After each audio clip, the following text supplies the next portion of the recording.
प्रेम ते प्रकट होई भगवाना। गुरु ग्रंथ साहब में भी लिखा हुआ है, जिन प्रेम कियो तिन्हीं प्रभु पायो। प्रभु के पाने का ये मार्ग प्रेम ही मार्ग है, दूसरा कोई मार्ग नहीं। और प्रेम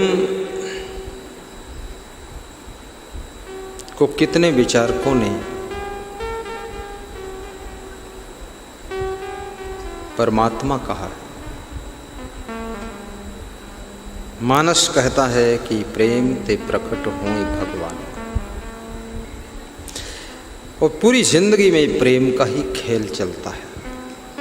लक्ष्मण को राम से कितना प्रेम है, इसलिए राम के साथ 14 बरस प्रसन्न होकर लक्ष्मण बिता रहे। सीता जी को राम से कितना प्रेम है, इसलिए सीता जी राम के साथ वनवास के कष्टों के बीच में भी प्रसन्न रह रही है। भरत शत्रुघ्न को भी राम से बहुत प्रेम है, इसलिए राम की आज्ञा के अनुसार अयोध्या में व्यवस्था को संभाल रहे हैं। भरत के पास में मैनेजमेंट करने का बहुत तीव्र माइंड था। शत्रुघ्न बहुत आज्ञाकारी थे। शत्रुघ्न सबसे छोटे थे, लेकिन जहाँ राम लक्ष्मण भरत कह देते थे यहाँ तुम बैठना, वहाँ बैठे रहते थे। प्रेम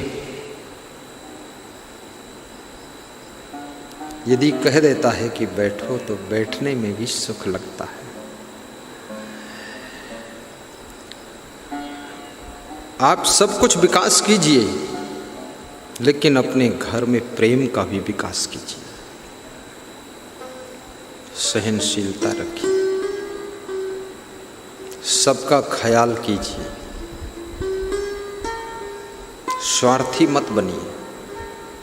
और जिन्होंने आपको कहीं भी थोड़ा भी मदद किया है, उनके कृतज्ञ रहिए, धन्यवाद दीजिए।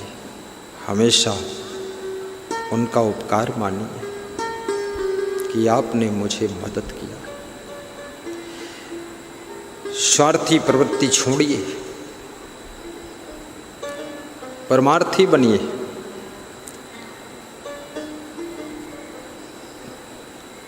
और मन को निर्मल बनाइए। ये मोह, क्रोध, ईर्ष्या, द्वेष, अहंकार, लोभ, ये सब मन का मैल है। इसको मनोविकार कहते हैं। क्या कहते हैं? विकार माने मल होता है, विकार माने कलमश होता है, विकार माने मैल होता है।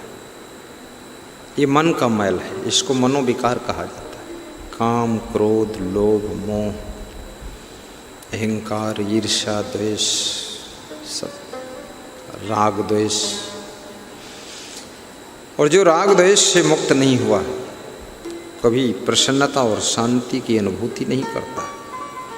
राग द्वेष वियुक्तैस्त विषयान इंद्रियैश्चरन् आत्म वश्यैर विधेय आत्मा प्रसादम अधिगच्छति। श्री कृष्ण कहते हैं, जो राग द्वेष से मुक्त हो जाता है वो प्रसन्नता को प्राप्त होता है। किसी से आसक्ति भी नहीं है और किसी से नफरत भी नहीं है। उसकी जिंदगी में भक्ति का जन्म होता है और मस्ती आती है। साहिब बंदगी। साहिब अब सत